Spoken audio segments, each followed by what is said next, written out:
Assassin? With a smirk and a little smile, the hitman said, "It sounds so exotic." Then his expression became solemn. "I was nothing more than a murderer."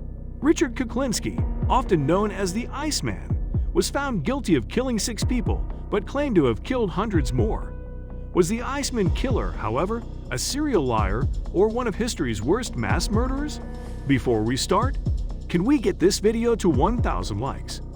Please hit the like button and subscribe to the channel. Richard Kuklinski was born in Jersey City on April 11, 1935, to an alcoholic father and a strict religious mother, both of whom often abused him.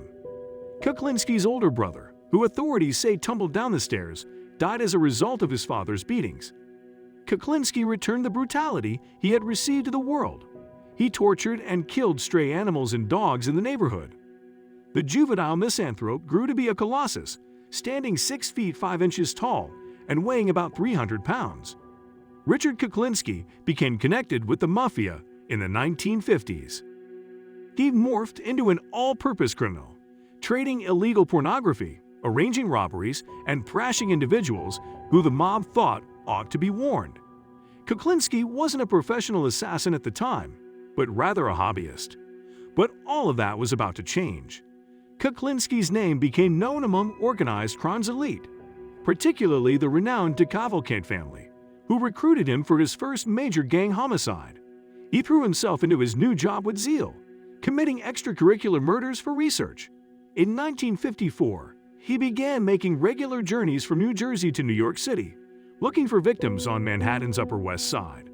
His techniques were as varied as his victims. Depending on his mood, he shot, stabbed, strangled, poisoned, or bludgeoned them. His weapon choice changed frequently, preventing the police from concluding that the rash of deaths in the area were the result of a single individual.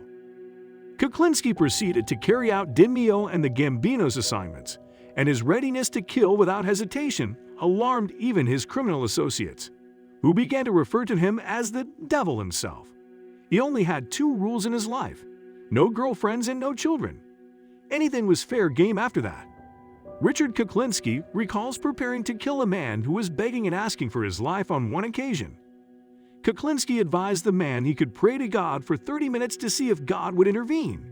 But God never appeared, and he never corrected the situation. And that was the end of it. It wasn't really pleasant. That's one thing. I probably shouldn't have done that. Kuklinski admitted, "I shouldn't have done it that way." It was one of the few times Kuklinski acknowledged regret for what he had done. His favorite tactic was to place the bodies of his victims in industrial freezers and then dispose of them months or years later. The corpses would look to have been slain recently when the police discovered them, and Kuklinski would never be suspected. Kuklinski gained the moniker Iceman as a result of his skill. The authorities initially assumed it was a case of homeless individuals attacking and killing each other. They had no idea that a merciless killer from New Jersey was planning to murder people at random in the city. Kuklinski's family was completely unaware of what was going on. Barbara, his wife, he married in 1961. She had no idea that by the time they met, the man who doubled as the Iceman killer had allegedly committed 65 killings by the time they met.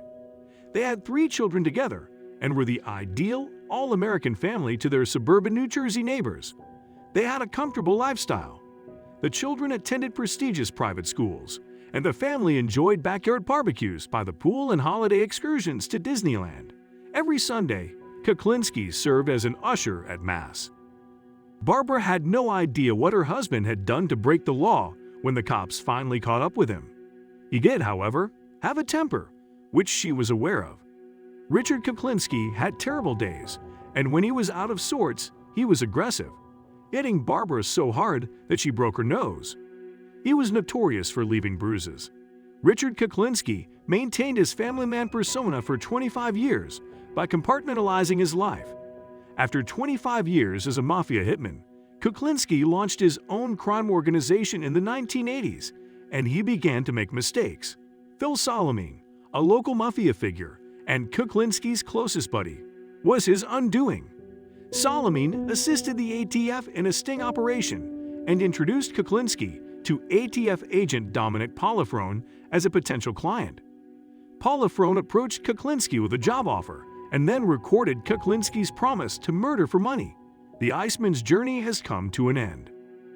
Unmarked automobiles surrounded Richard and Barbara Kuklinski on their way to breakfast one morning in 1986. The cops brandished their weapons at them. In the midst of her bewilderment, Pat Kane, the chief investigator, approached a heartbroken Barbara and stated flatly, "He's a murderer." He was charged with 5 murders the next day and found guilty of 4 of them in 1988. He was eventually found guilty on 2 more counts and sentenced to life in prison. He killed anybody he wanted, whenever he wanted, said Detective Pat Kane, who suspected the Iceman killer murdered as many as 300 men. Kuklinski didn't hold back after his arrest. Prosecutors, psychologists, reporters, criminologists, and newscasters, everyone who wanted to talk to him, were all given interviews. "I've never felt guilty for anything I've done," he stated in a TV interview from prison. "Apart from causing harm to my family, I sincerely hope that my family will forgive me." Kuklinski's health began to deteriorate after 25 years in prison. In 2005, he was diagnosed with an incurable blood vessel inflammation and was admitted to the hospital, where Barbara would pay him one last visit. In and out of consciousness, Kuklinski requested physicians to revive him if he should flatline in a moment of clarity.